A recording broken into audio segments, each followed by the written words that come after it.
সম্মানিত দর্শক মণ্ডলী, আসসালামু আলাইকুম। আমি জাহাঙ্গীর আলম।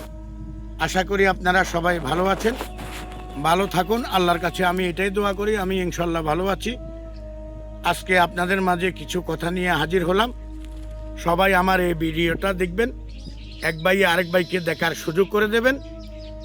আর আমার ভিডিওটা শুরু থেকে শেষ পর্যন্ত দেখবেন, এই অনুরোধ আমি আপনাদের কাছে করছি। কারণ আজকে যে কথাগুলো আমি বলবো, কেউ রাগ করবেন না, মনোযোগ সহকারে কথাগুলো শুনবেন। আর কথাগুলোতে যদি ভুলভ্রান্তি হয়ে থাকে নিজ গুণে আমাকে ক্ষমা করবেন। আর ভিডিওটা লাইক, কমেন্ট, শেয়ার, ফলো দিয়ে এক ভাই আরেক ভাইকে দেখার সুযোগ করে দেবেন। দেখুন ভাই, আজকে বাংলাদেশে কত কিছুই না হচ্ছে। দেখুন, আমাদের এই বাংলাদেশে আমরা গত শনিবার ভাবিনি যে আজ বৃহস্পতিবার পর্যন্ত আমাদের বাংলাদেশে বন্যা এসে অনেক ফসল নষ্ট করে দিয়ে চলে যাবে, অনেক ফসল পানির তলে চলে যাবে, অনেক কৃষকের মাথায় হাত পড়বে। আমরা কিন্তু আসলে গত শনিবার এটা ভাবিনি। কিন্তু দেখেন, 2-3 দিনের বৃষ্টিতে বাংলাদেশের অনেক জায়গায় অনেক হাজার হাজার বিঘা জমির ফসল আজ পানির তলে তলিয়ে গেছে। আবার কিছু কিছু ফসল আর কয়েকবার বৃষ্টি হলে তলিয়ে যাবে। তাহলে কিসের এত অহংকার করি আমরা? আমাদের ভিতরে কিসের এত অহংকার? কেন এত অহংকার করি ভাই?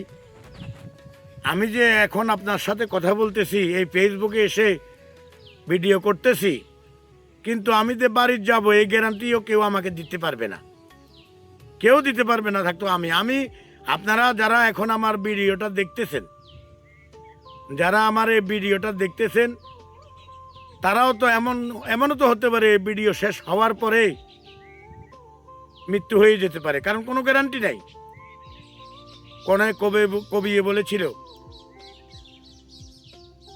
নদীর এপার ভাঙে ওপার গড়ে, এই তো নদীর খেলা, সকাল বেলার ধনীরে তুই ফকির সন্ধ্যা বেলা। অনেক দিন অনেক আগে যার কোটি কোটি টাকা ছিল, আজ সে রাস্তার ভিখারি।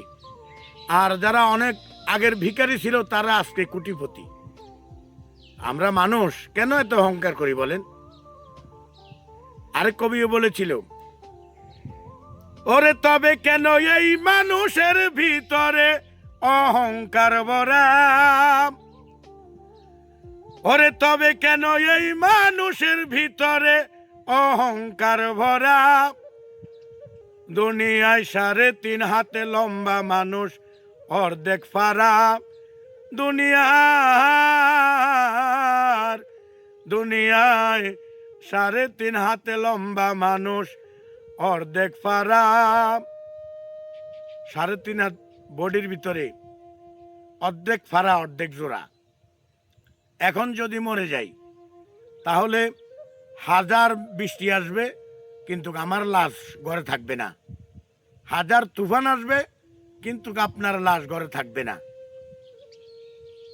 এই কারণে ভাই আমি সবার প্রতি অনুরোধ করছি, আমার কইরেন না। আপনার কিছুই নাই, আমার কিছুই নাই এই দুনিয়াতে।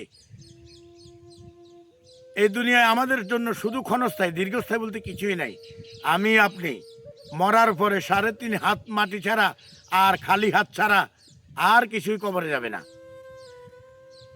তো আমি আজকে যে কথাটি বলবো, আর আজ আমাদের বাংলাদেশে বন্যা হচ্ছে, অনেক অনেক জায়গায় ফসল তলিয়ে গেছে, অনেক জায়গায় যদি আবার কয়েকবার বৃষ্টি হয় ফসল তলিয়ে যাবে।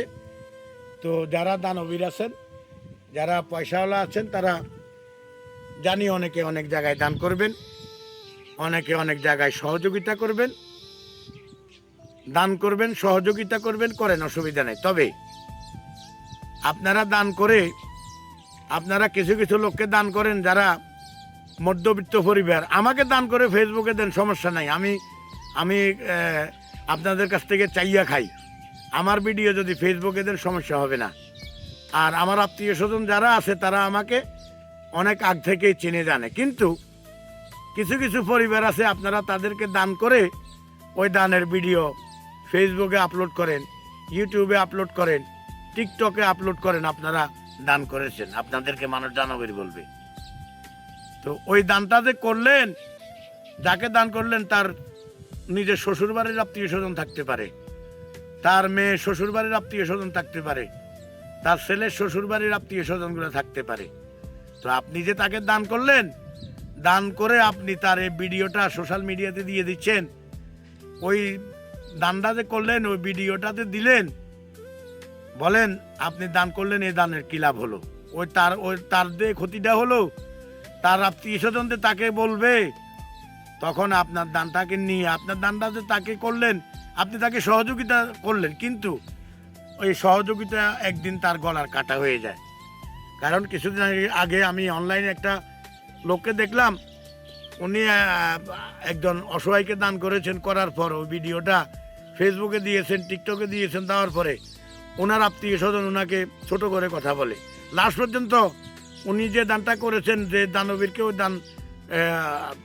দানবীর ওই অসহায় মানুষটাকে দান করেছিলেন, ওই অসহায় মানুষটা লাস্ট পর্যন্ত ওনার পায়ে ধরতে বাধ্য হয়েছে টাকাটা ফিরিয়ে দেওয়ার জন্য। তো আপনি এই দান করে কী লাভ হলো বলেন? আল্লাহ বললেন, আল্লাহ কোরআনে বলেছেন, এক মুসলমান ভাই আরেক মুসলমান ভাইকে দান করবে, ডাইন হাতে দান করবে যেন বাম হাতে না জানে। তো আপনি দান করে সোশ্যাল মিডিয়াতে আপলোড করে আপনি ভিউ কামাইলেন, আপনি ডলার কামাইলেন, আপনি তার 5,000 টাকা দিয়ে আপনি 50,000 টাকা কামাইলেন, আর তার বিরাট বড় একটা ক্ষতি করে দিলেন। এই দান কি আল্লাহ আপনাকে করতে বলেছেন? এই দান কি আল্লাহ বলেছেন? আল্লাহ আপনি জানেন, আপনারা জানেন আল্লাহ কাল হাসরের ময়দানে, আমি তো পড়ালেখা জানি না, মাদ্রাসায় তেমন পড়তে পারি নাই অর্থের কারণে, আপনারা কি জানেন আল্লাহ হাসরের দিন কিছু কিছু শহীদকে, কিছু কিছু কোরআনে হাফেজকে, কিছু কিছু ওয়াজিনকে, কিছু কিছু দানবীরকে, কিছু কিছু আলহাজদেরকে আল্লাহ নিজ গুণে জাহান্নামে দেবেন? কারণ আপনারা যা কিছু করেছেন দুনিয়ার জন্য, আল্লাহর জন্য এখন এবং আখেরাতের জন্য তো কিছু করেন নাই। এ কারণে আল্লাহ সকল কিছু কিছু শহীদদানকে, কিছু কিছু ওয়াজিনকে, কিছু কিছু হাফেজদেরকে, কিছু কিছু নামাজিকে, কিছু কিছু হাজি সাহেবকে আল্লাহ ধরে ধরে জাহান্নামে দেবেন। যত ক্ষমতাশালী হন, যত শক্তিশালী হন, আল্লাহর কাছে আপনি কিছুই না, আইনাল মাফার। আল্লাহর ধরার মতো ধরা দুনিয়াতে কিছু নাই। আল্লাহর ধরা বড় শক্ত, পালাবেন কোথায় আপনি? ওই দিন ওই টাকাব্বরি বাহাদুরি, টাকা পয়সা কোথায় থাকবে আপনার, যখন আল্লাহ কাহার হিসাবে আল্লাহ পরিচয় দেবেন। অতএব আমার কথায় কেউ মনে কষ্ট নেবেন না, কেউ রাগ করবেন না। এখন অনেক নিচু এলাকার মানুষের ফসলাদি নষ্ট হয়ে গেছে। আল্লাহর কাছে দোয়া করুন, আল্লাহ যেন সবাইকে ভালো রাখেন, আল্লাহ ফসল যেন উদ্ধার করেন, বৃষ্টি আল্লাহ মেঘ বৃষ্টি যেন বন্ধ করেন, বাংলাদেশের সকল গজব আজাব আল্লাহ যেন বন্ধ করে দেন। একদল আরেক দলকে পিছনে বাঁশ না দিয়ে, একদল আরেক দলকে হিংসা না করে কিভাবে আমাদের দেশটাকে সুন্দরভাবে চালাতে পারি, আল্লাহ যেন আমাদের সেই তৌফিক দান করেন। সকল মুসলিম ভাই ভাই যেন আমরা মিলেমিশে চলতে পারি, আল্লাহ যেন আমাদের তৌফিক দান করেন। আমাদের বাংলাদেশ থেকে সকল প্রকার বিপদ আপদ গজব আজাব থেকে আল্লাহ যেন আল্লাহর বান্দাদেরকে রক্ষা করেন। প্রবাসী ভাইদের জন্য দোয়া করছি, আল্লাহ যেন সকল প্রবাসী ভাইদের মনের আশা আকাঙ্ক্ষা পুরা করেন। যাদের মা বাপ জীবিত আছে নেখায়ের দ্বারাজ করেন, স্ত্রী সন্তান জীবিত আছে নেখায়ের দ্বারাজ করেন। যাদের মা বাপ অন্ধকার কবরে, আল্লাহ যেন কবর আযাব মাফ করেন। সকল প্রবাসী ভাইদের নেক আশা আল্লাহ যেন পুরা করেন। আমার ভিডিওটা সবাই লাইক কমেন্ট শেয়ার করে আমার পাশে থাকবেন। আমি আপনাদের জন্য বিভিন্ন রকমের গান গজল এবং আজকে যে কথাগুলো বলেছি, ভালো ভালো কথাগুলো যেন বলতে পারি, আল্লাহ যেন আমাকে নেখায়ের দ্বারাজ করেন। আর পরিশেষে আল্লাহ যেন আমাদের সবার নেক আশাগুলো পুরা করেন। এই বলে আমি আমার কথা শেষ করছি। আসসালামু আলাইকুম, আল্লাহ হাফেজ।